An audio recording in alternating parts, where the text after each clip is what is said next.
Once again, boys and girls, it's time to take a walk beyond the grassy knoll, to draw back the curtain to Vyzygoth's Beyond the Grassy Knoll continues. Well, here we go. Yes, this is Beyond the Grassy Knoll, and it is continuing. And we have with us today Andrew Colvin. And, the last we spoke to Andrew, for those of you who listen to or subscribe to or actually ordered the CDs for the Knollapalooza, it was weird because we were together, and I'm the one that got dropped. I thought it was Andrew. So everybody was kidding around with me, as Andrew will attest to this too, in the chat room after the fact. And I'm like, no, I didn't snooze. This was not the big, snore. I actually thought it was Andrew that was dropped, and then, of course, trying to, make sense out of what was going on, I realized that, in fact, I was the one that got bounced out, and I had to crawl back in again. And so that was, it sullied his appearance a little bit, but, what are you going to do? The technical problems, but Andy, I hate to use this word, but in fact soldiered on, and everybody thought I was sitting there cutting some Z's. But be that as it may, Andrew's back, and we're going to continue with what we've been doing for some time. And you know what? I think it's okay to do this for some time, because at least this is a running commentary that we've been doing on the way things were, the way things are, and the way things might be. So without any more esoteric references, yeah, I know. What, in fact, were you talking about? Andrew, thanks a lot for coming back on. Thanks for having me. Are we going to call this one 32? Are we going to count Knollapalooza in our numbered series? Why don't you add a letter behind it, and I'll feel better, like 33B or something like that. Okay, we'll call that one 31B, Knollapalooza. All righty. And this will be 32. Yeah, all right. And like I said, I had no idea, and I was trying to get it through my thick skull. In fact, that I was the blind date, and you guys were okay. And like I told you, I kept asking Jim the wrong words, because I go, is Andy with us? And Jim's going, yeah. What I didn't understand is that you, Biz, are not in. And I'm like, oh, and then I had to, hurry up. And in the meantime, of course, everybody in the chat room and afterwards, were giving me the business about, like, well, how was your nap? And I'm like, no, believe me. That chat room was fun. It was, wasn't it? Yeah, we were up till late. I know you must have been up till like all night almost. I was up till 4:30, and then I called it a day. That would be obviously, 1:30 your time. You mean to tell me you guys went on beyond 1:30 your time? I couldn't. I couldn't. It was. It's tough. It was. You must have slept for a couple of days after that, because it was a real marathon. And I just want to give you props for doing that. It's not easy to do, that many interviews in a row.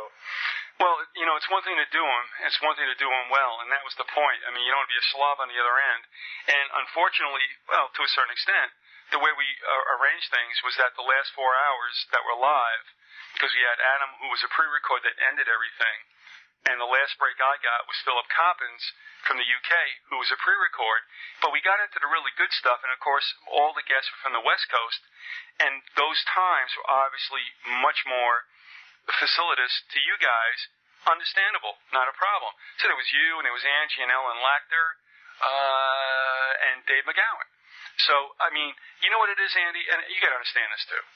I mean, I'm familiar with you folks. That's why I had you on, because there weren't any, variables. And it was interesting. And the interest, it kind of brings you through. And, I mean, I took a couple of Sudafed Reds and took a couple of showers. And I honestly can have to say that the time passed quickly. And, I mean, like I said, unfortunately, you and I had a technical glitch. But of all the guests that I could suffer that with and come back would be you, because, you're so much with us. But, I mean, no, we talked about some serious subjects, unfortunately, with Ellen Lachter. You're talking about ritual abuse victims. I mean, that ain't ho-ho stuff. Yeah. But, I mean, that's got to be done. So, I mean, thank you. But, it really, honestly, I don't know that I would want to do that again in the near future. But, boy, I'll tell you, it went a lot quicker than I thought it would. And I think that's because the guests and the subject matter, it's interesting, and I'm engaged in it, and it never seemed like hard work. So, right. There was some good stuff. And I'm wondering, so you actually did put that stuff on CD or whatever? You've got... the Palooza is on the CD now, and I'll ship it to you. And the folks, know, I mean, those who didn't register, I've always, said, look, if you're going to do it, it's $20 a CD. Those who did register is 10. And they're doing that, and again, you have a dividend coming from that, as I told other people, and that was what that was all about. That was something that Jim, had mentioned also, and that's why we always did it under that premise, that it wasn't just, let's get fat. I mean, this is all amongst us. And that's the way it worked out. So, I mean, I have to also say, for Jim, the idea of being a little bit, egalitarian, was his idea, and I agree with it fully. So, good for Jim. Well, what happened was when I was on, I covered April of 2008, and I got to that crucial point where we had the Pope in town, and there was all kinds of, that was a super active month. I was reeling off all this stuff, and then there was a technical glitch, and I still think it was the NSA. But I'm thinking today we should probably just touch on a few of those, so that those that weren't there, can know kind of what was the high points were.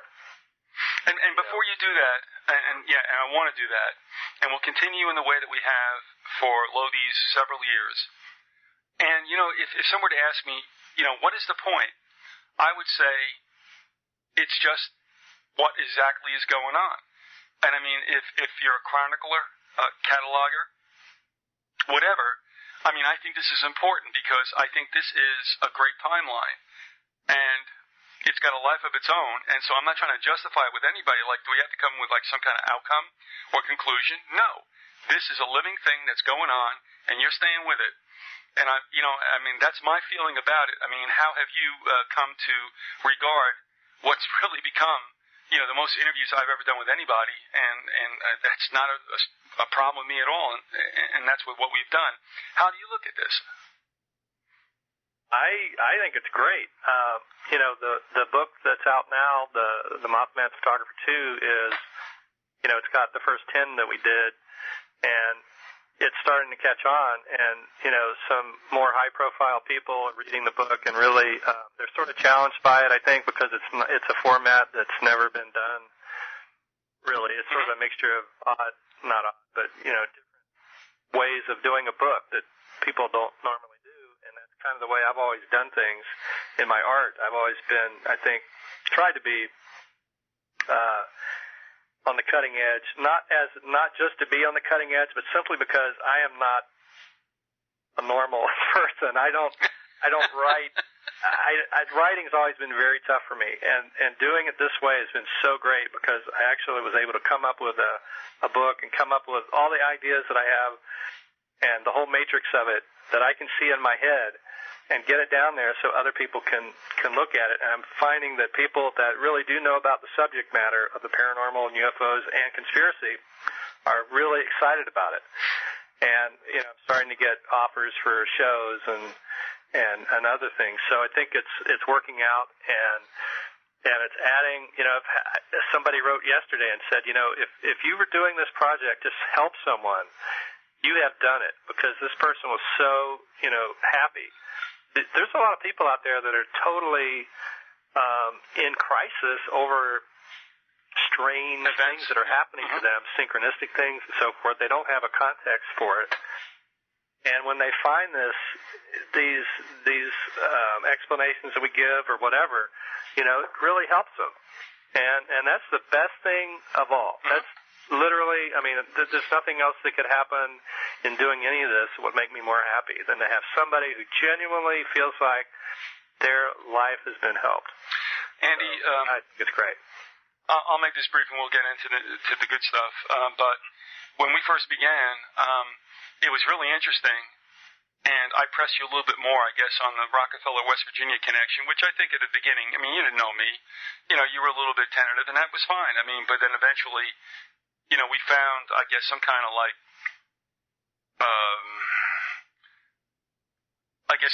kindredness, that we were okay with what we did. And then we went on and on and on, and I think, between you and me, whatever happened, a little trust grew there, and we're okay with whatever anybody does. And then what else happened was that folks would come in and go, this is kind of neat, this is kind of weird, and then there is a certain serious element to it. So there's a couple of things going on there, and you can't plan this kind of thing. You definitely, neither you and I, were an architect of where we wanted to go with this, and we just let it go. And I think that's the best thing in the world you can do. When you get something like this and it doesn't happen, I don't even know that it happened with anybody else. But it happened. And we let it go. And we let that go where it's going to go. And I'm happy for it. I never thought we would be here at this time, but we are. And I'm in no way, shape, or form interested in cutting this thing short anywhere soon. In fact, I'd be really comfortable if, however long I go, you'd be there too. And wherever that takes you also, terrific. I ain't anal and I ain't bogarting this. I think it'd be a good thing to chronicle. These are really important times. Yep. And I think I think we are sliding into some sort of bizarre fascist state, and it's important to have some documentation of just how it was done. I'm hoping it doesn't happen, but if it is, it does, we want people in the future to be able to know how it was done, just like we'd like to know how Hitler did it. And we all, there is a lot of documentation about how Hitler did it. And lastly, it's funny because I do remember being 7 to 9 years old and being very, very sick. I think I had measles on top of chicken pox. It was just like one concatenation of diseases. And my parents had saved newspapers from World War II, and they pitched them when we moved, I guess, in 1962, and I wasn't aware of it, but when I read them, my eyeballs would just popped, to read what was going on. And the only reason I'm saying this is because now, in this day and age, where the print word is kind of like sliding somewhere else, and that's okay, it'll always be there, but, you and I have done something, and you gotta wonder if, somebody, your grandchild or something like that, will take a look at this CD, in this crude form of recording, and play it and going, well, I hate to say it, but like H.G. Wells said, he goes, was there a time like this? Well, I tell you, I'm sure that will happen with my son because he's very interested in this stuff. And, like, for instance, just with the Beatles, we talked about the Beatles and Tavistock and all that. Mm-hmm. You saw the Beatles cartoon. They had a cartoon back in the day, which I have a copy of, and he refers to John as the strong one. Wow, that's right. It's like, what happened to the strong one? Because somewhere along the way, he heard that the strong one isn't alive anymore, and he actually, I didn't feel like I could just keep putting it off forever. So I had to say, yeah, well, the strong one's dead now. And he got really, upset by it.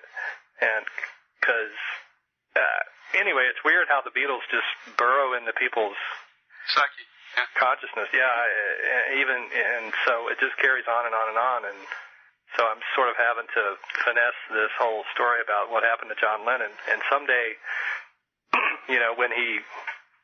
when my son realizes what really happened to him, maybe there'll be some good that will come of that, because the whole Lennon story definitely hooks into some of the other things we've talked about with mind control and so forth. Without a doubt. We got to keep trying to keep the flame alive of freedom, and so to use That's some cliches. Yeah, cliche. Well, I tell you what, I never thought about this, and I didn't do it because it would be, it would be too self-serving, but I had a laugh that somewhere along the line, some child my age, however far in the future, looks at this, like I said, this arcane, old-fashioned thing and throws it on what we would call, like a 75 record, on a turntable, and we'll take a look and go, holy mackerel, check this out.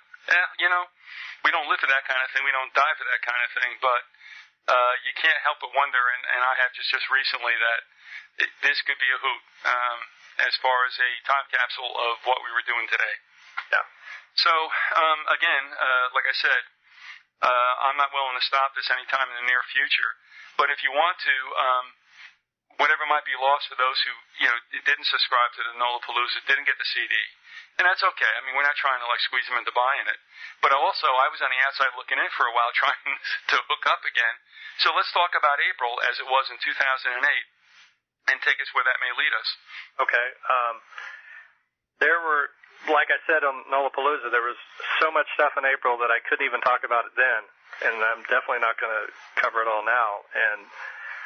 But the highlight of the month was the Pope's visit, and when he came in to the country, and Bush, broke protocol and invited him in on the tarmac, the stories shifted toward right when you got to April 19th, which is that key day, Hitler's birthday. The stories in the media started becoming very, having a two-sidedness to them.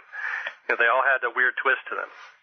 And I think, to add to sort of this whole media thing we've been doing, this is another thing that they do to induce confusion at key points, so that the programming can be deepened.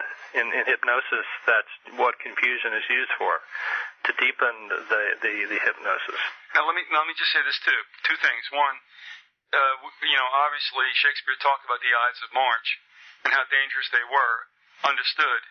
But I think we can actually look at the month of April and the Ides of April as being very interesting in modern times, from everything from Hitler's birthday to the IRS to the Oklahoma City situation, and I'm forgetting a whole lot more too. And you wonder sometimes, because it's all around, Patriots Day. Yeah, Waco. Yeah. Yeah. And I mean, now all of a sudden, has that become some kind of, shall we just say, target date where things are going to get weird are, in fact, going to do that? And, I don't know. But, and I think that's also, Andrew, and that's the second thing I wanted to say. One of the last things I think we talked about before I broke contact with you, about, what was going on at that time.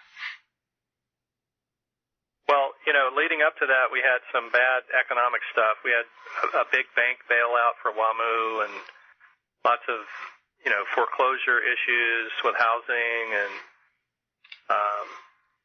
all this, this basically a run-up to a world war, or a run-up to gutting the middle class in America, raising the oil prices to where we get to a crisis point, where they can then have a security, some terrorism or something, and really crack down. The crackdown is really all about squeezing. It's economic reform. It's economic adjustment. What do they call it? I've used that phrase before. Economic. Anyway, I can't think of it right now. The World Bank does it in all the different countries. They're doing that here now, and they'll cover it up in various ways and call it something else. They'll call it, terrorism. They'll have some terroristic things happen. But it's really about making sure that they keep everybody under control as they lower the standard of living. So all this stuff is going on. We have recalls of cars. We have just the worst economic stuff going on. And then they throw in, of course, all this other stuff. GE had a huge profit drop, on the 11th. and the G7 finance ministers were meeting on that day. This is all the week before the Pope gets here. And we had some scares and things like the E. coli in the water in Clarksburg, West Virginia, which was on the 11th. And found out that Cheney had indeed okayed torture. What else do we have here? Iran, nuclear fears creeping up. And they always throw in some paranormal stuff because that creates this odd mix in the mind. Mm-hmm. It gives people a little release so that they can continue the downward slide, it almost seems. Well, people really do believe in the supernatural. And so when you throw in a Bermuda Triangle story like on the 12th, what were some of the other ones? But Andrew, I mean, I believe in the supernatural, and so do you, but do you think they do this so that it gives people a distraction they can most happily hang on to? Which, I'll be honest with you, I can understand also if I didn't get the big picture. Yeah, they do. But then when it gets to those key dates, they'll have confusion, stories that have confusion built into them. And not only, so it's not only a story here and a story there that seem to conflict, but it's stories that have conflict built into them, each individual story. And in hypnosis, you do this, and it causes the conscious mind to get confused and to stop for a moment. So if you're counting, and I'm a licensed hypnotherapist, I don't do much of it, but I know how it works. You're counting the person down, and you say, okay, I'm going to count backwards from 100, and you're going to get more and more relaxed. You go 100, 99, 98, 47. You throw weird numbers in, and it confuses them, and that deepens the hypnosis. It's just a standard technique. So they do this with the stories. Also, I wanted to say to you, too, and I think we had mentioned this, too, in the Olapalooza, but it stuck with me, and I think it was pretty poignant. And, I mean, you're okay with Chris Knowles. And one of the things that he's been agonizing with is that, for those who see clearly, sometimes there is a price to pay. And I would also say you know that well also. And he was trying to dance around some stuff he just didn't want to come out with, which I understood. And he apologized after the Olapalooza, saying, we got to get together again, and I'll hit one out of the park. And I'm like, no. I mean, folks understood where you were coming from. And Andrew, I think you feel the same way. And actually, one of the things I'd like to do, I don't know if that seems like a good idea to you or Chris, but I would like to have you and Chris on to speak about, what we all have somewhat in some kind of agreement about the way things go. It's hard to put your hands on it. It's not very, it's a little bit amorphous, but I think that there's something out there. And I would like, you guys to come on and talk about that, because there's a lot floating out there, and he's got a little bit of problem with it because he does believe he's a human, and I'm sure you go through the same thing as well. And confusion, and this is where I'm going with this, as you've mentioned, confusion becomes a really big element in what we're going to see from this time onward in any facet of our life, and certainly in media. How do you feel about that? I'm not going to put words in your mouth. I mean, do you believe that that's going to be a big tool? Sure. I mean, they've proven it. They use it selectively, and that's the best way to do it. You don't do it all the time, because then the confusion becomes normalized, and people's minds are so facile that they will get used to it and figure it out. So you can only do it every now and then. So they pick the key dates, the pagan holidays and so forth to do it. Andrew, let me ask you this also. For whatever psychology or sociology I had or whatever, I mean, I don't want to speak to it because, that would be dangerous. But I mean, if I remember this, and I think this is what you're talking about, and let me ask you if you can speak to this and weigh in on it, and that is, it isn't necessarily always consistent reaction stimulus. It's inconsistent. In other words, if you don't always feed the animal after you do something, there'll probably be more, I think, what is it called? Negative reinforcement? Absolutely. All right, so is that what you were saying right there? Because that's what it sounded like to me. Yes. All right, so you can't use it all the time. There'll be a near to it. You use it every so often because it's more effective. Is that correct? Yes. All right. It's an uncertainty principle. But leading up to the Pope's visit, you had food riots starting, and unlike on the 13th, you had the Dalai Lama in town. At least he was in Seattle that weekend. So, I noticed that right off. That was pretty odd. Why is this, Dalai Lama here right before the Pope comes? And that sort of kind of happened before, that they had the Dalai Lama coming around for key things. Like, I remember it was the 4th or 5th anniversary of 9/11, and the Dalai Lama was really on TV all over the place, helping people work through their feelings about 9/11. And, of course, they alluded to 9/11 that week in various ways. They had Bush talking about a new 9/11 being planned. And oddly, just to get into something really arcane, was this whole 000 phone number thing I've talked about before, which is really sort of only pertinent to people in the Mothman world who are researchers. But again, I got a 00 phone call, or my wife did, on the 14th. And on that day, just oddly, there was a big oil field discovered in Brazil. And you and I were talking about Brazil earlier, and some of these UFO things that have happened there, where people have been hit by these beams coming from remote craft that, the media likes to call them ETs or aliens, but I've always sort of thought maybe they were remote oil company craft looking for, underground deposits. But one of the big cases where some guy got his muscles cooked off of him while he was walking around was in the 40s. So you have to start to wonder, if there was originally a supernatural thing happening, and then the military or the oil guys figured out, hey, we can, if people happen to get hit by this, or if we need to take out some recalcitrant natives who are in our way, we can call it ETs. And I think they sort of have done that. And they've done it in other ways too. So that's kind of why I think that that's a possibility. Andy, and let me just throw this out to you too.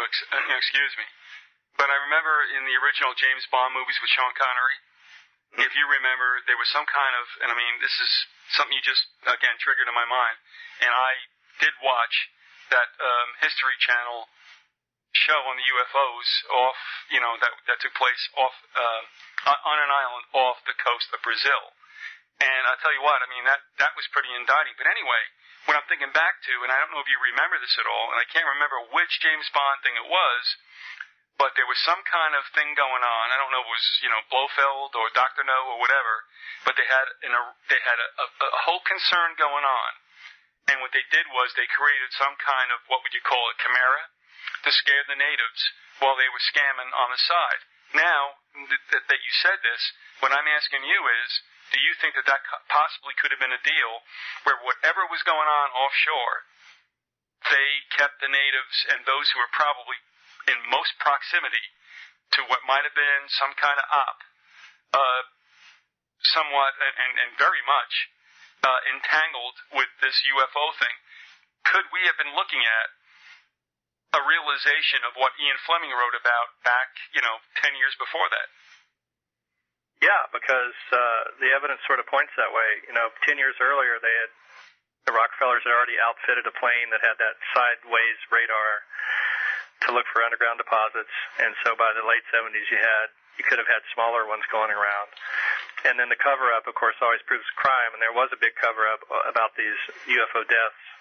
There was a medical doctor from the U.S. there, trying to help the natives, and she, ran into all this, and sort of her life was threatened, basically, and she was forced to back off, and then the files were sort of covered up. So I think there definitely, it definitely could be something there. And yeah, what else can you say? I think so. And Brazil's always, it's had a lot of ops going on there. You had Pujarek down there. There was this whole area called Minas Gerais where a lot of mining has been going on for a long, long time through the Rockefeller, syndicate. They've always had a lot of strange paranormal things going on.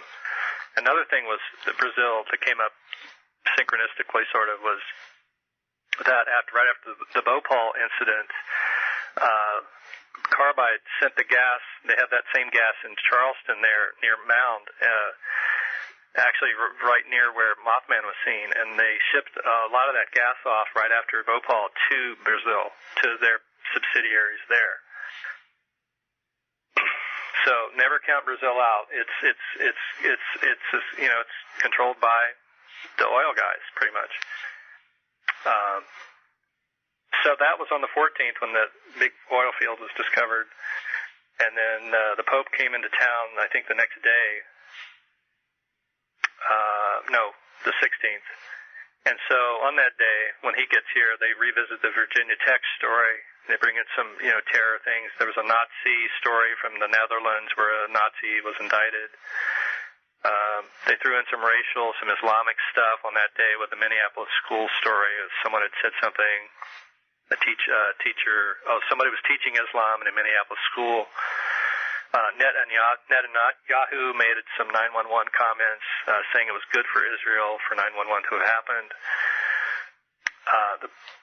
The Pope starts talking about the pedophilia thing, and the thing that I was talking about on Nolapalooza was that the whole Texas sex compound polygamy story, started bubbling up the prior weekend, and that was all because they timed that, I think, to make the Pope pedophilia that he had to address seem less like a big deal. Because now you've got a Christian or a Protestant group, engaged in this high-profile polygamy stuff or pedophilia stuff, I guess. Who would that Protestant group be? Don't tell me the Mormons? No. Okay, they ain't Protestants. I mean, they may not be Catholic, but they I have no idea. They were Latter Day. Wasn't it? I wrote down Texas Latter Day Compound. Oh, you're right, but I mean, I've never known them to be considered. Are they Mormons? Yeah. Okay. Right. So I guess they're not Protestant. Right. They're UFO or whatever. I mean, the Mormon thing, you look at the whole history of Mormonism, and it's an earth energy religion that has a lot of words that I've been talking about, Mor and Mon, he found the tablets under the ground, and then the angel Mor Roni, and that whole thing. Moroni, okay. It's like they took what was already existing in America before the Europeans got here, or I guess the Moors were Europeans sort of, but they all sort of came at the same time. I think when the Spaniards came, the conquistadors, the Moors were right there with them, or probably even before that, because they were both groups of really great sailors. The term Moorage comes from the Moors being such great sailors, and so they sort of took all that, mishmashed it up into a religion, in the area of New York where the Rockefellers, came from. And sold that to America. And I think the other thing I was talking about on Nolapalooza that I thought was really interesting was someone had written to me about the Rockefellers starting off stealing horses in this little town in New York. That's right. And then I found that town is was where the Iroquois Federation was founded. Which was very influential in forming our Constitution. Women had equality and all that in the Iroquois cultural setup. And so this was a sacred spot where John Dee grew up, and he probably understood all that, how important these spots were, and sort of led to his whole approach to taking over these sacred spots. So, but if you look at it today, you have these strange things going on in this little town in the middle of nowhere in New York. It's also near this place called Islamburg, which some of the Al Qaeda stuff is sort of emanated from. But it's also close to Appalachian, which is where the mob had that conclave that was busted in '57, I think, where I think the Rockefellers sort of took over the mob. Or because there were elements of it coming from Europe that were sort of out of control, and they sort of got everybody in line, and interfaced at that point the government with the mob more strongly. Yeah, and I think that's also chronicled, I would believe, in the Godfather trilogy, where they busted in on guys upstate New York. Yeah. And also, what's interesting to me, I wound up in my drifting days up in South Royalton, Vermont, where there's a law school, Vermont Law School. I was hanging out with a buddy. And across the river, the White River, we went one day, and what did we do? We went up through this tree-lined drive to the memorial of the birthplace of Joe Smith. And it was Joe Smith who apparently found the tablets or whatever it was in that section of New York that begat Mormonism. And, of course, he made his trek across the Midwest through Illinois and such, finally to Utah. And so, yeah, that's interesting. But I would also have to say, I'm sorry if I'm stepping on toes, but there is a symbologically, there is a close resemblance between the symbols of Freemasonry and Mormonism. Sorry, but you go take a look. And send your emails to me.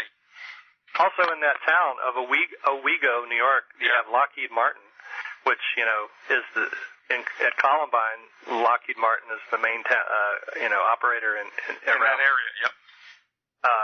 And you also have a company called Ensco, which I looked at all the things Ensco does and just was amazed that if you were trying to, and I'm not accusing them of anything, but they do all these different things that if you were to choose a company to do like a 911 inside job, they would have been perfect because they do, satellite tracking of things on the ground, defense, transportation issues, robotics, underground facilities, weather support for United Airlines, NASA computer models involving a space shuttle, so they're very, savvy on all that GPS stuff. They work with the presidential helicopter program, interfacing with Lockheed. They work with Boeing. And they do location devices for emergency sites. So if you have a crumbled building, they send in their little robots to find people. And by the way, don't you find it interesting, and I understand why, that presidents don't hop around in helicopters? Why don't they? Because I think they suck. And I tell you, Pilot Pete, I haven't talked to Freak Lemon about this. Both of them fly for commercial airlines, but Pilot Pete said, I never have, I won't, and I never will step a foot in a helicopter. And I just think it's interesting because presidents don't usually, they might go over like a scene, you know what I mean, like when there's a flood thing happening, but, there's a reason why they're in a plane and not a helicopter. Yeah. By the way, right before 911, since we're talking about that, Bayer was on the ropes financially. That came from Leonard Horowitz. And so what they did was, after the anthrax thing at 911, right after that, their Cipro sales went way up, and that saved their company. They made $500 million off of Cipro sales. Oh, so Bayer got jacked up when they were on the ropes with the Cipro deal. Yeah. Now, let me ask you also, Andy, do you think I'm nuts when I tell you this? But, of course, you realize that Bayer was one of the companies that was birthed, if you will, by the dissembling of IG Farben during the Nuremberg trials in Europe, and it came back. Now, doesn't it strike you interesting, or is it just my imagination, that the Bayer symbol on its aspirins and such would be something I think would be akin to the German Iron Cross, which goes back, obviously, to the Knight Templars and the KKK? Have you ever thought about that? Oh, yeah, I think we brought that, we talked about that, in fact. All right, and now Dow and Bayer are running the carbide plants. And let me ask you this. West Virginia. Would you want to take pharmaceuticals from a company that deals in pesticides? I'm thinking not. No. Okay. Another thing that happened prior to 911 that was odd was the Army had this enormous war games thing called the Millennium Challenge. Have you heard of that? They spent $250 million having this, full scale, but a lot of it was done with computers and stuff. But somehow they spent $250 million on these war games. That was all, and this was in the year 2000 when they started it. And guess where it all took place? Iraq, the whole area. So they were planning that invasion even before Bush. Well, as soon as Bush was elected. Of course, we kind of knew that anyway, but I didn't know it until I read an article, a book. The book Blink is a good book I'm reading about. It's about the unconscious and how the unconscious works. And he talks about that whole, what the commanders learned when they did that whole war game thing. So, as once the Pope was here, the stories started getting a little weirder and a little more contradictory within themselves. We had China and CNN involved in some fracas. We had Chertoff saying that fingerprints aren't personal anymore. That's just, a lot of these things are just little koans within themselves that don't make sense. Aminejad made some 911 inside comments that turned out to sound like they were bumbled somehow. We all know that he probably thinks it's an inside job, so why did it come across so badly? Then we had Spurlock, who did the Finding Osama movie, changing his tune and instead of saying what he'd said before, which was that he had found Osama under pressure, he changed the story to saying, well, no, it was actually hard to find Osama.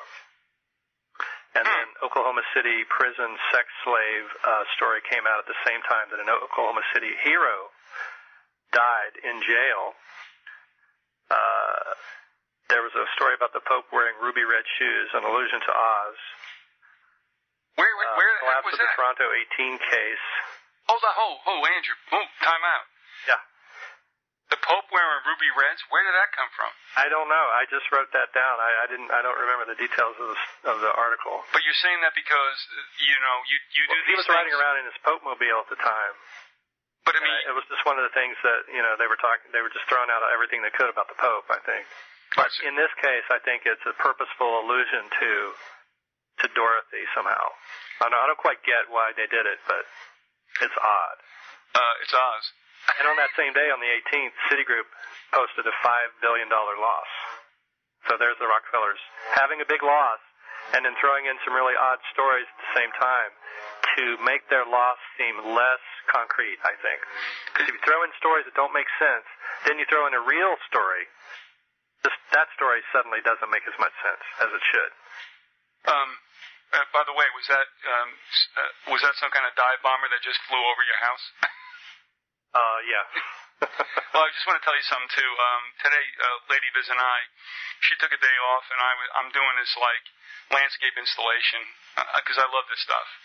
And we were out there working and stuff, and we heard that unmistakable noise, and we looked up, and there was an F-16 flying overhead. And it isn't a big deal, Andrew, but the thing in Tampa, which they really don't want to make a big deal about, is that's the heart for CENTCOM, which is running this whole theater in the Middle East. And I think that's also to where Petraeus is going. And I'm only saying this because they really don't want folks to know in the Tampa Bay area. I mean, they don't want to think about it, that if there were truly any terrorist events, if you wanted to hit at the heart of the operation, why not do it at Medill Air Force Base in Tampa?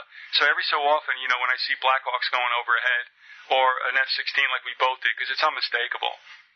It's just like, well, this is the shape of things, and, whatever it is, it is, so.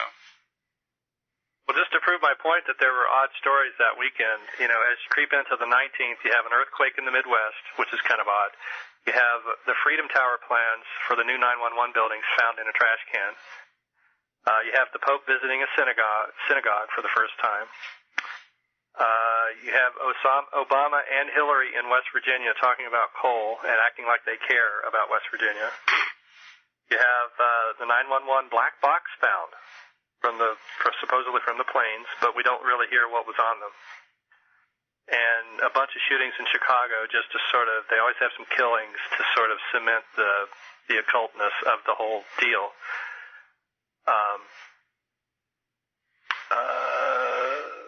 We have the NAFTA conference in New Orleans happening the following week, and sort of to keep us off of those. I mean, and that's a key issue right there. NAFTA is what's destroying our economy, so they had to sort of really distract you from NAFTA. Also, and forgive me again, but I just got an email, and that you would recognize this name, but the Eckstein brothers were on the show, Jacob and Aaron, and they just went to Ground Zero and took their camcorder, and apparently they're telling me that WTC-7 in whatever shape or form has been rebuilt. All right, so it's known as WTC-7, and they're going to come on and talk about this. But apparently there also is some kind of electronic billboard down there that is running poetry and, other testimonies to whatever took place down there. And they camcorded a bunch of it and sent me some transcriptions.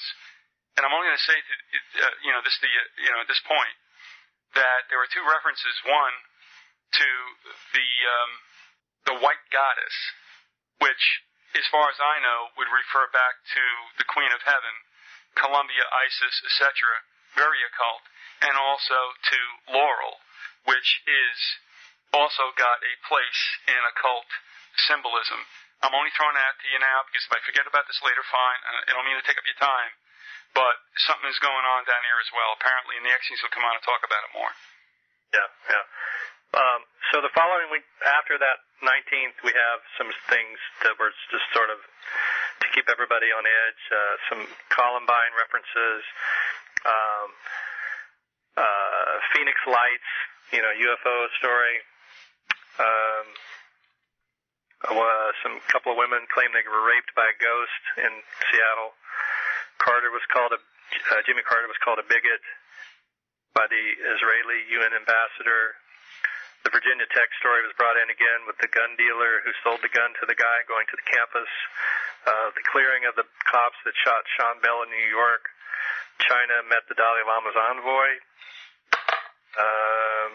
David Rockefeller donated $100 million to Harvard.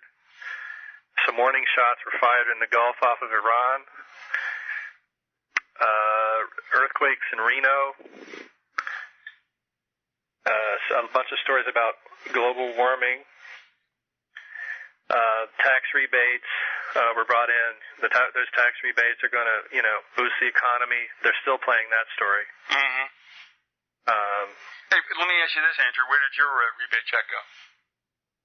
Well, we still haven't gotten it yet. Okay. Mine went into a rent payment, but that's okay. Yeah, well, there you go. Yeah, buying more gas, I guess, is probably where it would go. So that was pretty much April. I left out a lot of things, but. All right, let me ask you this before you even go there, because I just want to ask you, and it might not have anything to do, but because it is a high holy day, and we're also looking at Purgasnot, is you're flipping into May. Does May 1 give us anything of note? Well, actually, I forgot a couple of days there. 29th of April, Houston police gunned down Roland Carnaby, a CIA contractor who was involved with Abramoff. And then David Blaine held his breath for 17 minutes on Oprah on the 30th. There's this whole thing with the number 17, which I'm finding more and more. Chris Knowles has been talking about this. Oh, by the way, the original WT7 had 47 floors. 47 is the other number I've been talking about a lot. Yeah, and we did talk about that, and I goofed with you about the number 47 being John Lynch, Denver Broncos, blah, blah, blah. But yeah, you have been talking about 47 and 17. But I mean, can you track that back at all into any kind of occult lore? And not that you necessarily have to do so, but, you don't have to prove it to me. Well, yeah, the 47 number goes back to the pyramids. I don't know about 17, though. I don't know that much about 17. I'm just seeing it in a lot of places now in various stories. Okay. They obviously think there's something to it. On the 30th, the Rockefellers, being the hypocrites they are, chastised their own company, Exxon, for not being green enough. And the interesting thing about that story is that it makes them seem like they're separate from Exxon. And that's the point, though, isn't it? Yeah. Amazing. I mean, really smart, actually. But on the 1st, you do have some big things. You have the D.C. Madam suicide. She's got a black book with lots of names in it. You have the Senate Intelligence Committee bans private contractors from CIA interrogations. And that's Jay Rockefeller stepping forward to make himself seem like he's, not for torture, even though he always votes for it. And he votes for FISA. He doesn't. He's not. I think he's probably the one who's been pressuring Obama to flip-flop on FISA, and that's another big story that's happened in the last few weeks. Since he's gotten the nomination, Obama's flip-flop. That's the only thing he's really flip-flopped on. So that tells you just how important it is that the Rockefellers, don't get sued for all the spying that they've been doing with their phone company. Which, by the way, AT&T was spying on people 2 weeks into Bush's office. Right after his inauguration, Bush went to them and got permission to start spying on everybody freely. on the first. It's interesting. The Rockefellers stepped right in on that pagan holiday with three major stories. You know, this one is where Jay blasts on C-SPAN. He's blasting the oil companies about high gasoline prices in West Virginia.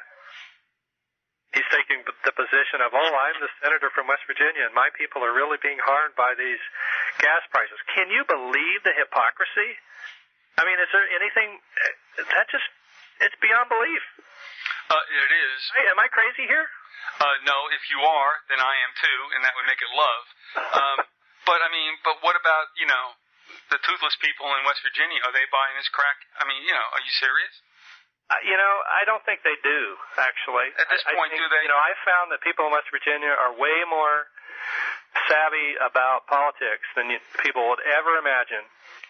And when they go into West Virginia to interview somebody, they always pick the most toothless person they can. There's no doubt about that. There are some intelligent people there that know what's going on. But you know and what? are really democratically minded, liberal even. But Andy, I would almost think sometimes when they go in there, they probably duke somebody $100 and they play to the cameras. Honest to God, because you know what? You're right. Even when I was in Vermont and other places in rural areas, they're not dumb. In fact, probably they got the greatest common sense there is in the world. Absolutely. Yeah, and they understand the way things go, and they also have a very good tradition with extended families and remembrances of the way things used to be. And they have a history in West Virginia of labor, fighting for labor very strongly, That's Mother right. Jones and That's all right. that. And civil rights, the black colleges started there. There's a ton of great things, and the whole, they didn't side with the South. No, they didn't. That's right. Yeah. It's just crap. I mean, Virginia is a problem. Virginia is a racist, backward state. West Virginia is way more like Ohio and the Midwest, where there's a little more consciousness about things. Well, it's always forgotten, and understandably so, and this has always struck me strange. And I mean, I know we're going a little digression, but, we got about 9 minutes to go, and if we don't go any further, I mean, let's do what we do well, and I appreciate you brooking my screeds. But, I mean, West Virginia, Kentucky, and, what else? And Maryland were not southern states. Maryland badly wanted to be in the Confederacy, but they weren't allowed to. But West Virginia and Kentucky were not. And we think of them as being more southern than northern, and that was not the case whatsoever. And I want to ask you one thing, too. I can't help it, but I was talking to Chris Knowles about this. We were kicking this around, as I also do with Paul Sandu. And when you talk about onomatology or toponymy and the naming of things, I mean, Andrew, give me a break. They name Maryland Maryland. Well, she's the white goddess. Queen Maryland. And then you call Virginia Virgin. And then what do you put in between them? Except the ovum called the District of Columbia. Now, do you think that all might be coincidence? And I know I'm throwing this at you. And I said it to Knowles, and Knowles and I laughed about this as well. It's like, no, there's something afoot here, I think. Yeah. Yeah, the naming of a lot of the states is very important. Yep. Interesting stories there. But to follow up about Walpurgisnacht, the day after, there was a couple of interesting things. So the smiley face murders sort of creeped into the news. That's all. The serial killer thing is another staple that they use, and they've created these guys. They're out there floating around. I mean, the numbers of missing people is astronomical in the world today. I mean, I forget. I just read an article about it. It's like, how many people a year? 16 or 3 million or something? I don't know. It's an enormous number. Andrew, also on that day, they started the hacked trial in Seattle. This is the guy that shot up the Jewish Center, way back when the Saudi royal family was here, and I was talking about all the weird, senseless murders that were occurring in Seattle. And I actually predicted his. I said, there's going to be another one. There's got to be a really big one, because I could sense the momentum. And then this guy, shoots up the place. And then it turns out he's not a Muslim. He's a Christian. He was baptized a couple of years before the incident. Praise God.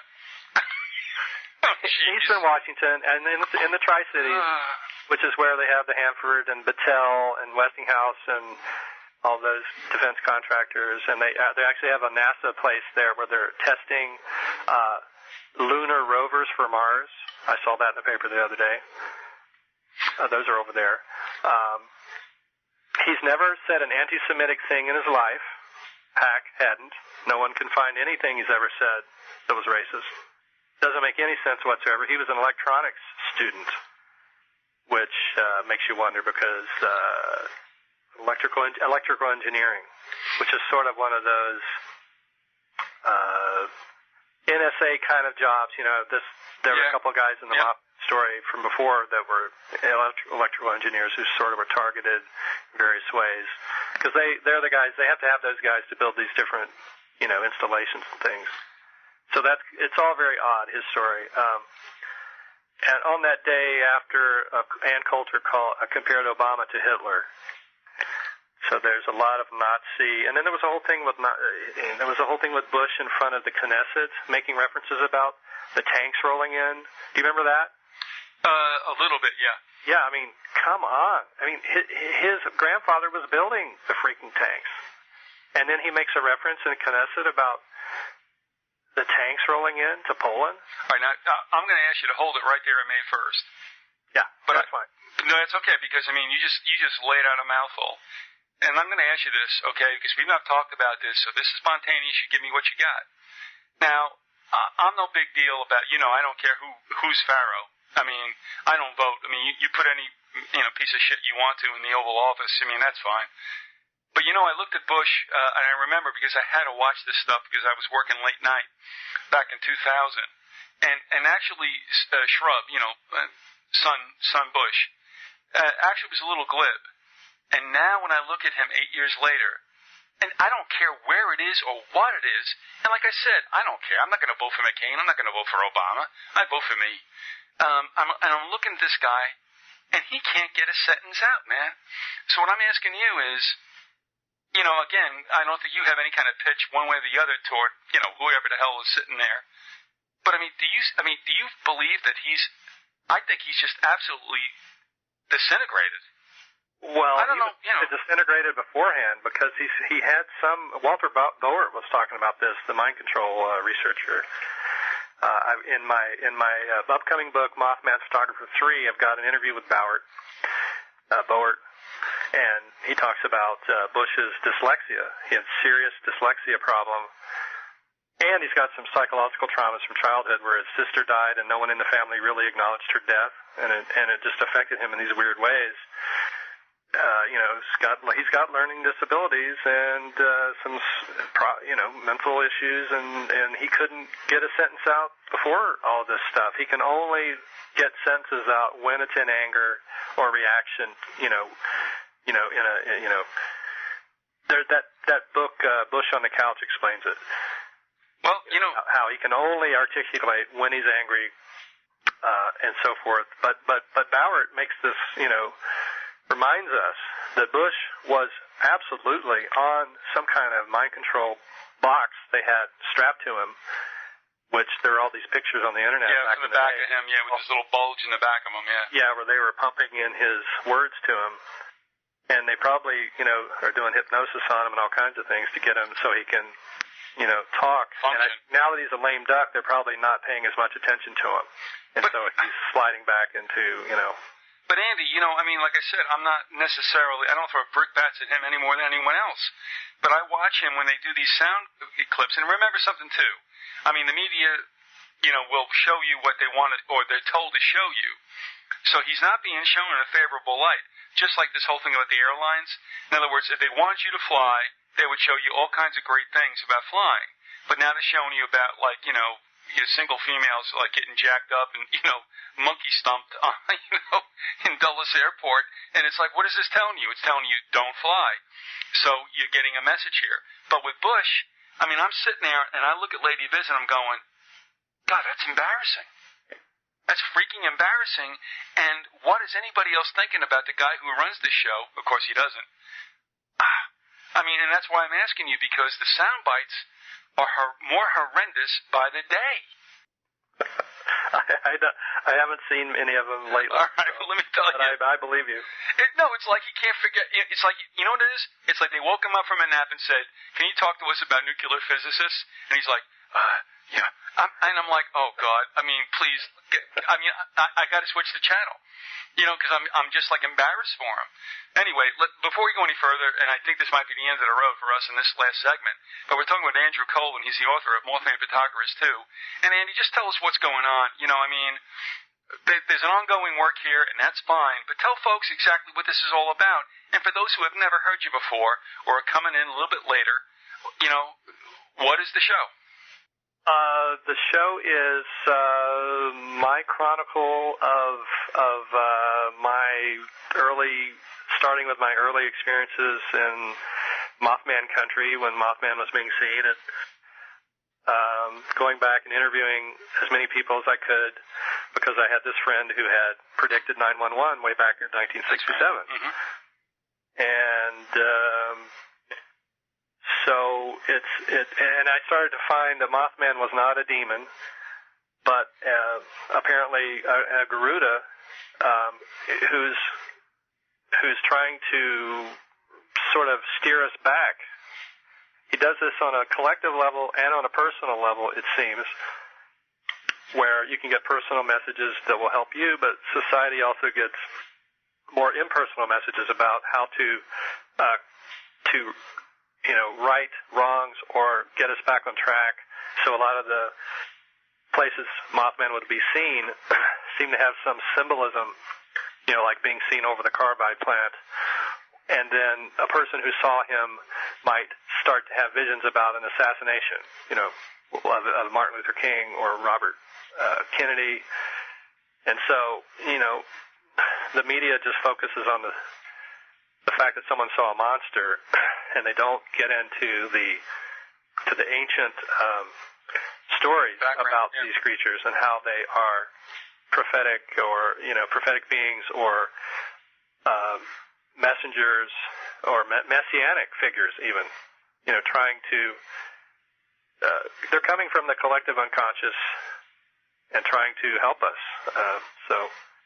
And you find these names, similarities and things like Heyoka in the Native American. A person who sees a thunderbird is an Heyoka. In the Buddhist world, it's a Heruka. The Garuda is considered to be a Heruka. It's a category of wrathful deities that scare the heck out of people in order to get them to change, basically. So, all right. Some people need that. And we all, need, it's like your grandpa telling you, something scary to make sure that you don't stick your hand in that saw blade, right. That kind of thing. I'm just going to say this, again, you also sent me some, I think 2 audio files, which I was late trying to get to because I have stored them and I couldn't find them before we came on. And I will play them because they are your compositions, are they not? Yes. All right, and, it's kind of got an old feel to it, too. Would you say you did it kind of like a depression type thing? Oh, are you talking about the coal mining song? Yeah. Or whatever? Yeah. That one, it was a coal mining song that is about dying. You find this in Appalachia. There's, when I was going to church as a kid, there were a lot of songs about dying, and it was considered to be a release from the, having to work your butt off your entire life for no or little money, and it was just a freaky thing that is kind of a heavy load, I guess. But looking back, it's I don't know, it has a value, and some of these coal mining songs are. Strangely enough, I think as you get older, you can appreciate they make more what sense. I'm trying to say.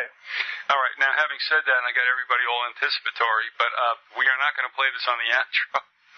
Because I couldn't find it in time, but we are going to come back when you come back again, and we will definitely do that.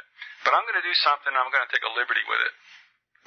And sometimes, or most times, I try to play an outro song. It's got a little, I guess, connection to what we've been talking about.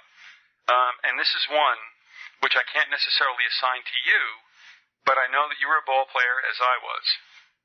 I can only tell you that when I was a college freshman in 69, 70, and going into my sophomore year in 70, 71, I did not understand the world.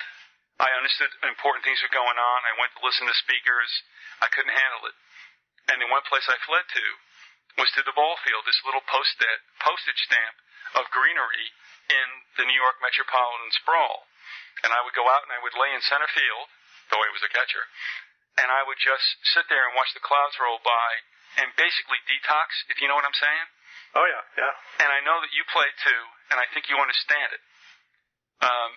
I would even say to the extent that I did, it doesn't matter how far you went, it doesn't make a difference. You know that there's a release there. There is a hiding place there. Yeah, I even played for that team Cots soda that you, I guess, bought some stock in at one point. So you're the reason why the thing tanked, goddammit. Yeah, Branson's team, you played for them? Oh, great. If he wasn't, okay, that's all right. I didn't lose any money. I didn't make any money. We called it even. I just wish Richard would stop, like, flying around in balloons. I was hoping he would let that soda thing go.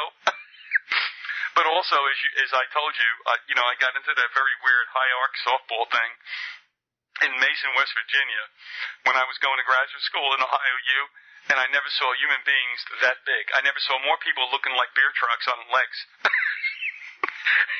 And when we got into that thing, and these guys loading out, I was playing shortstop. Thank God I wasn't playing third. I was like, guys, I really would like to win this game, to be honest with you. I want to get out healthy. Holy mackerel, good old West. Have you ever been to Mason, West Virginia? Yes, and I've been to a lot of, not a lot, but I had a cousin who was big into the softball tournaments, and I've been to some of those, and they are a real cultural, experience. Yes, and I tell you what, I would have traded in my glove for a garbage can cover, a metal one, like a shield.